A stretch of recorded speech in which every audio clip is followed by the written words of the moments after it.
जानी गोइनी ये हो जा जानी गोइनी जान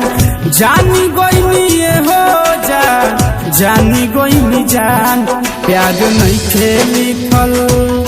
प्यार नहीं खेलिखल हाथ के लकीर में नहीं खुद कदीर में ये जान प्यार नहीं खेलिखल हाथ के लकीर में नहीं खुदा कदीर में ये जान। अरे हमें तो अपनों ने लूटा गैरों में कहाँ दम था हमें तो अपनों ने लूटा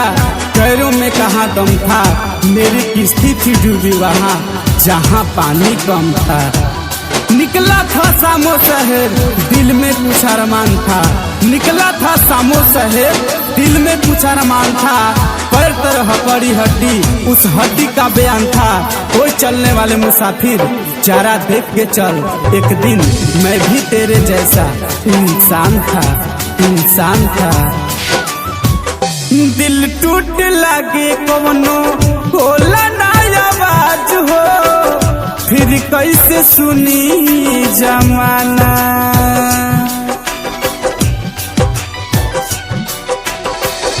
हो जाइबू दोसर के तू कुछ दिन के बात बा दिल पकल रोई बन दीवाना सीख ले हब हम भी हो सीख ले हब हम भी गम में हंसे के आता अब जिए के पड़ी पीरतिया के पीर में नहीं खुद कदीर में ये जान प्यार नहीं के लिखल हाथ के लकीर में नहीं खुद कदीर में ये जान। प्यार किए बदनाम हो गए प्यार किए बदनाम हो गए चर्चे हमारे सरेआम हो गए प्यार किए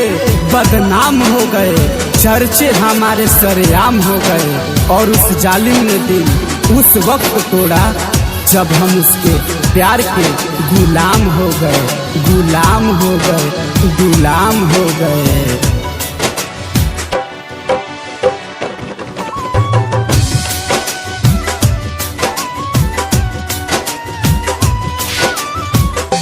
अक्सरी होला केहू हंसे केहू रोवेला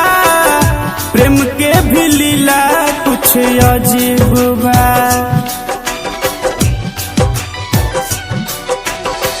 बेवफा भी कहती कैसे मासूम याद के दागा बाज अपन ही नसीब बा खुश रह तू हरदम हरदम दिल से इहे बादुआ सासु बन के बसल बाड़ू तू शरीर में नहीं खुद कदीर में ये जान प्यार नहीं के लिखल हाथ के लकीर में नहीं खुद कदीर में ये जान।